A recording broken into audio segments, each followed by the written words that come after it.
अब आइए हम लोग देखते हैं कि भारत में किस प्रकार से ब्रिटिशों ने भिन्न भिन्न पॉलिसी बना करके उपनिवेशवाद बनाने के बाद भारत के धनों को व्यापक मात्रा में लूट खसोट किया और अपने देश को संप्रेषित किया, धनों को लूटा, औद्योगिक गतिविधियों को जो है पॉलिसी बना करके औद्योगिक गतिविधियों को नष्ट करके, व्यापारिक गतिविधियों के यहाँ के स्थानीय व्यापार की गतिविधियों को नष्ट करके, वित्तीय रूप से जो है भारत को कर्ज के दायरे में लाया गया, है ना, कर्जा दिया गया, इन्वेस्टमेंट किया गया, एफडीआई विदेशी इन्वेस्टमेंट, यहीं का धन लेकर के यहीं पर इन्वेस्टमेंट किया जाने लगा। तो इस तरह से तो लूटा ही, लेकिन इसके अलावे भी भारत को उन्होंने यहाँ के जो कृषि गतिविधियाँ होती थी उसको भी नहीं छोड़ा, उसमें भी कम सम नहीं बड़े बड़े जो है मात्रा में, बड़े अमाउंट में राजस्व वसूलने लगा, भू राजस्व। तो आज इस टॉपिक में आज हम लोग भू राजस्व की नीति को देखेंगे अंग्रेजों का भारत में, है ना। भारत में भू राजस्व नीति क्या रही, देखिए भारत में ब्रिटिशों का भू राजस्व, है ना,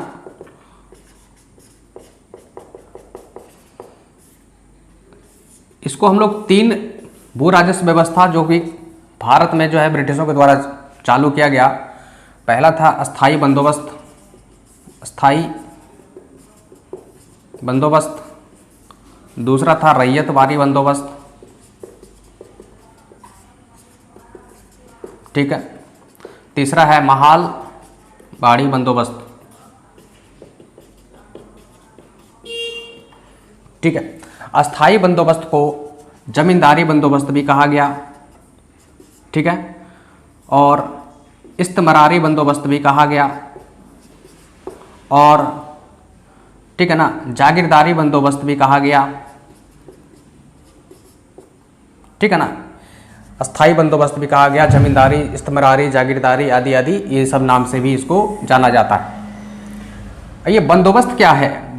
बंदोबस्त का मतलब होता है भू राजस्व वसूलने का एक नियम बनाना, एक बॉन्ड बनाना, है ना, दायरा को डिफाइन करना। तो ये है रैयतवारी बंदोबस्त, मालवारी बंदोबस्त, 3 तरह के बंदोबस्त चलाए गए, है ना, अंग्रेजों के द्वारा भारत में। अस्थाई बंदोबस्त जो कि अस्थाई रूप से लागू हुआ, कौन लागू किया, इसके आधार क्या रहे, कैसे इस प्रकार से यह बंदोबस्त लागू हुआ, कितना % लिया था भारत के किस भाग में यह लागू हुआ, इस सब चीज़ों को हम लोग देखेंगे। देखिए अस्थाई बंदोबस्त जो है, सबसे पहले इसके समझ लीजिए पूरे भारतवर्ष के कितने भू क्षेत्र पर लगा था, भूभाग। तो ये लगा 19% भूभाग पर। कहाँ कहाँ लगा, तो बंगाल, सबसे पहले बंगाल में, उड़ीसा, बिहार, ठीक है ना, यूपी के गाजीपुर, पूर्वी असम आदि क्षेत्रों में यह बंदोबस्त लागू हुआ, ठीक है ना। अब इसके सृजनकर्ता कौन थे या खोजकर्ता, इस बंदोबस्त को लाने वाले कौन थे? सृजनकर्ता में आ जाइए, लागू करने वाला कॉर्नवालिस, है ना। कॉर्नवालिस कौन थे? गवर्नर जनरल, जिनका कार्यकाल 1786 से 1793 तक रहा था। तो गवर्नर जनरल, बंगाल के गवर्नर जनरल थे कॉर्नवालिस ने इस अस्थाई बंदोबस्त को लागू किया था। कब? तो 1793 में, मतलब वो अपने कार्यकाल के अंतिम वर्षों में। और यह कॉर्नवालिस अकेले ही नहीं, किनके सहयोग से?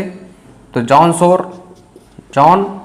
शोर और चार्ल्स ग्रांट के सहयोग से जो है इस बंदोबस्त को लागू किया।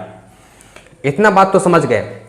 अब देखिए इस बंदोबस्त के माध्यम से भू राजस्व जो वसूले जाने का एक बॉन्डिंग बना, है ना, बॉन्ड बना। बीच में बिचौलिया को रखा गया जिसका नाम था जमींदार। ये जमींदार जो होते थे, इसको ये जिम्मेदारी सौंपी गई कि जो है आप किसानों से जो है भू राजस्व वसूल करके देंगे। तो क्या करार हुआ? बंदोबस्त मतलब करार, ठीक है ना। करार क्या हुआ जमींदारों से? जमींदार बिचौलिया बन गया। अब ये क्या करार करता था? ईस्ट इंडिया कंपनी और जमींदार, और इधर किसान उपज करते थे, जमींदार उससे भू राजस्व वसूलता था, जिसको लगान कहा जाता है। और ईस्ट इंडिया कंपनी को वह सौंपता था और कुछ हिस्सा अपने पास रखता था। तो कितना भेजता था, तो जितना वसूला जाता था, है ना, भू राजस्व का 10/11 भाग ईस्ट इंडिया कंपनी को सौंपता था जमींदार, और 1/11 भाग स्वयं अपने पास रखता था। अब इसमें यह डिफाइन नहीं था कि वो कितना भू राजस्व वसूल सकता है, डिसाइड करने के लिए इसी को दे दिया। तो जमींदार अब अपने मनमाने तरीके से डिसाइड करते थे कि कितना वसूलना है, और जितना अधिक वसूलेगा उतना अधिक उसको भी मुनाफा होगा, और ईस्ट इंडिया कंपनी को भी उतना, उसका जितना वसूलेगा उसका 10/11 भाग ईस्ट इंडिया कंपनी को सौंपेगा और 1/11 भाग अपने पास रखेगा। तो ये तो आपका अस्थाई बंदोबस्त, ठीक है ना। अब ये अस्थाई बंदोबस्त विफल क्यों हुआ इसके बारे में भी हम लोग बात करेंगे, ताकि दूसरा बंदोबस्त भी लाना पड़ा, तो खैर इस पर भी बात करेंगे। लेकिन यह समझ लीजिए इसका बैकग्राउंड, आधार क्या है, आखिर अस्थाई बंदोबस्त से पहले कौन सा बंदोबस्त चलता था जब, तो थोड़ा सा इसके बैकग्राउंड के, इसके पृष्ठभूमि को देख लीजिए। अस्थाई बंदोबस्त लाने के पीछे क्या पृष्ठभूमि रहा है, जरा याद करिए। 1765 का इलाहाबाद की संधि, 1764 में बक्सर की लड़ाई होती है, जिसमें मीर कासिम, है ना, बंगाल के नवाब मीर कासिम, अवध के नवाब शुजा-उद-दौला और मुगल सम्राट शाह आलम द्वितीय, जो कि उसमें भगोड़ा घोषित रहता है, वो अपने मुगल कि दिल्ली दरबार में बैठा नहीं रहता, वो यूपी में जो है अवध में घूम रहा होता है। तो वो एक गुट में, और एक तरफ हेक्टर मुनरो जो है, बक्सर की लड़ाई में हेक्टर मुनरो की जीत होती है। फिर 1765 में इलाहाबाद की संधि होती है।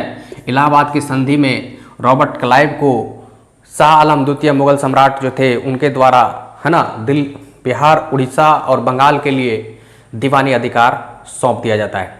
दीवानी अधिकार कहने का मतलब यह हुआ कि राजस्व वसूलने का अधिकार दे दिया जाता है।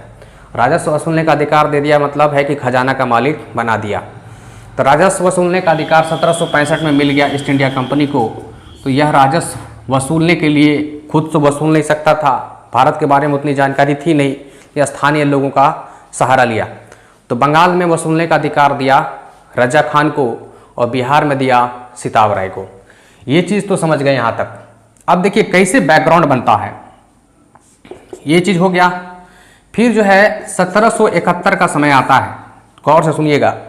1771 में क्या करता है, उस समय बंगाल के गवर्नर बन जाते हैं वारेन हेस्टिंग, आ जाते हैं, बंगाल के गवर्नर बनते हैं, गवर्नर जनरल नहीं, बंगाल के गवर्नर जनरल अब इसके बाद 73 के बाद बना जाता है उनको। तो 1771 में क्या होता है, ठीक है, जो पटना और मुर्शिदाबाद में एक रेवेन्यू काउंसिल गठित किया जाता है। क्या किया जाता है, 1771 में पटना और मुर्शिदाबाद में रेवेन्यू काउंसिल गठित किया जाता है। मतलब राजस्व परिषद जो यह निर्णय करेगा कि आखिर कितना लगान वसूला जाए, उसका रेट क्या रखा जाए, बीच में मतलब लगान वसूलने से रिलेटेड समझिए एक निर्णय लेने वाली संस्था, एक काउंसिल बनाया गया, ठीक है ना। पटना, ये क्वेश्चन पूछा जाता है, एक बार पूछा है पीसीएस परीक्षा में, हालांकि यूपीएससी में भी इस तरह के प्रश्न को डिजाइन कर लिया जाता है कि रेवेन्यू काउंसिल फर्स्ट कहाँ कहाँ बनाया गया था। प्रथम रेवेन्यू काउंसिल जो है कब बनाया गया था, 1771 में। कहाँ, तो मुर्शिदाबाद में और पटना में। बंगाल के लिए मुर्शिदाबाद और बिहार के क्षेत्र के लिए पटना। तो ये 1772 का वर्ष आता है। 1772 में वारेन हेस्टिंग क्या करते हैं, पंचसाला बंदोबस्त लाते हैं। क्या लाते हैं, पंचसाला बंदोबस्त लाते हैं। पंचसाला बंदोबस्त का मतलब होता है कि 5 साल के लिए एक नीति को तय कर देना, अस्थायी कर देना कि इतना लगान वसूला जाएगा, इसमें नियमों को चेंज नहीं किया जाएगा 5 साल तक। तो समझिए 5 साल का कॉन्ट्रैक्ट, है ना, लगान वसूलने का 5 साल का कॉन्ट्रैक्ट दिया जाता था। और कॉन्ट्रैक्ट उसी को दिया जाता था जो ज़्यादा बोली लगाता था। देखिए अभी तक जमींदारी की बात नहीं आई है, ठीक है ना, जमींदार की जो ज़्यादा बोली लगाता था उसी को पंचसाला बंदोबस्त के अंतर्गत कॉन्ट्रैक्ट दिया जाता था लगान वसूलने का। फिर इससे काम नहीं बना, 5 साल के बाद देखा कि नहीं, ये जो है इससे भी बहुत ज़्यादा ठीक ठाक से लगान नहीं वसूला जा रहा है, बीच में जो है करप्शन ज़्यादा हो जा रहा है। तो फिर 1777 ईस्वी में 1 साला बंदोबस्त लागू हुआ। 1 साल में कॉन्ट्रैक्ट चेंज होगा, है ना। 1 साला बंदोबस्त लागू हुआ कब, 1777 ईस्वी में। देखिए अब यहाँ सालाना बंदोबस्त लागू हुआ। इसके बाद 1786 ईस्वी में कॉर्नवालिस आ जाते हैं, गवर्नर जनरल बन जाते हैं बंगाल के, और वो उनको यह बंदोबस्त अच्छा नहीं लगता 1 साल वाला।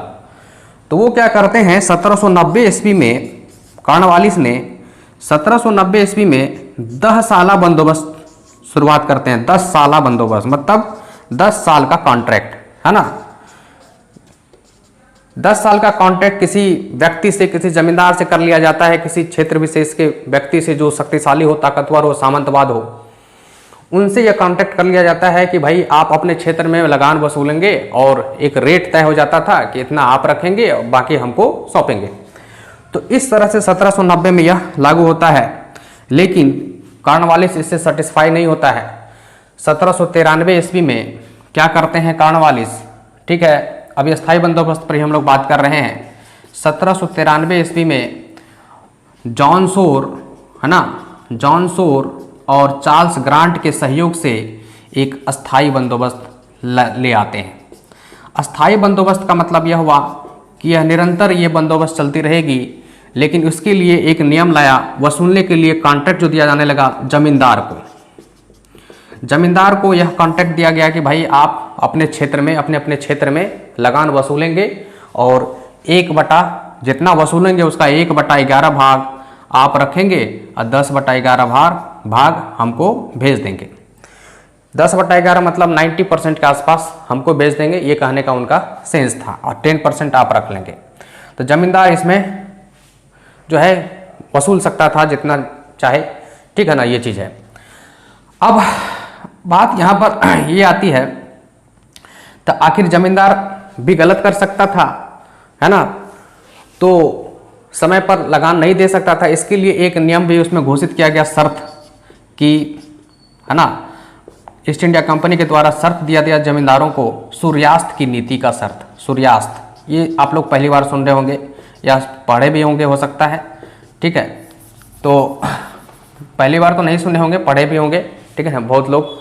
तो सूर्यास्त की नीति क्या था समझ लीजिए कि सूर्यास्त की नीति के तहत ईस्ट इंडिया कंपनी जमींदारों से कमिटमेंट करता था कि एक डेट फिक्स करता था कि फलाने डेट के सूर्य के अस्त होने तक, मतलब सूर्य डूबने से पहले तक हमको लगान का हिस्सा मिल जाना चाहिए। अगर उस दिन तक सूर्य अस्त, फलाने डेट, मतलब एक फिक्स डेट कर दिया जाता है, इस डेट के सूर्य अस्त से पहले अगर लगान का प्राप्त नहीं हुआ, जमींदार से कांटेक्ट करता था ईस्ट इंडिया कंपनी की, जमीन जो है ये प्राप्त नहीं हुआ तो आपसे जमींदारी छीन ली जाएगी, और जमींदारी छीन ली जाएगी और दूसरे व्यक्ति लाइन में खड़े हैं उनको यह जो है कार्य सौंप दिया जाएगा, है ना, ये भार सौंप दिया जाएगा।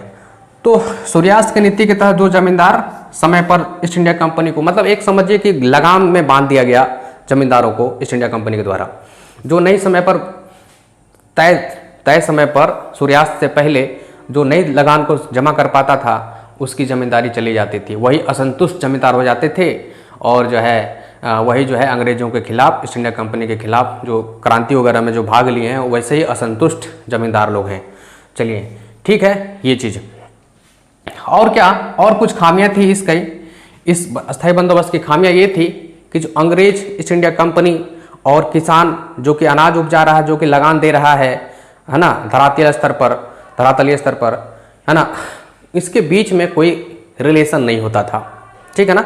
तो जमींदार अनाप शनाप कुछ से कुछ वसूला करता था, तो ये भी करप्शन बढ़ा, असंतोष का भाव किसानों में भी आया, तो ये चीज़ है ना। वो कर्ज के चंगुल में फंसते चले गए, लगान चुकाने के क्रम में जो लगान नहीं चुका पाता था उसके जमीन को हड़प लेता था जमींदार, है ना, कब्जे के रूप में उसको जो है ले लेता था, है ना। तो इस तरह से तो ये है आपका अस्थाई बंदोबस्त। अस्थाई बंदोबस्त समझ गए। इसमें मेन फैक्ट जो बनेगा आपको, अस्थाई बंदोबस्त में इस्तेमारी बंदोबस्त भी कहते हैं, जमींदारी बंदोबस्त भी कहते हैं।